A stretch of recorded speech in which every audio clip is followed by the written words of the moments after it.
served. Okay, so the basic question is, were people in the White House, senior officials in the White House, Zeke asked about the president, you're not going to talk about the president, but were senior officials in the White House aware that Hillary Clinton was skirting this requirement and using her own personal email account? I don't think it is fair for you to characterize it that way. Well, you just acknowledged that the agencies were given guidance that they were to use work email for work business. But there are situations, and when there are situations where personal email is used. This wasn't a minor exception. This was all of her work. Okay.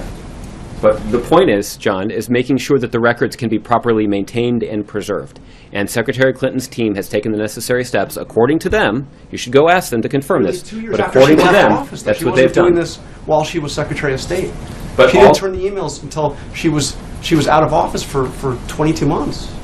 But the responsibility that Secretary Clinton and previous Secretary of States have is to make sure that they have looked at their personal email account, collected all of the emails that relate to official government business, because those are then by definition official government records, and those records need to be sent to the State Department so that they can be properly preserved and maintained in coordination with the National Archives and Records Administration. And I understand that the State Department has, in response to a legitimate congressional request, turned over some of those records to Congress.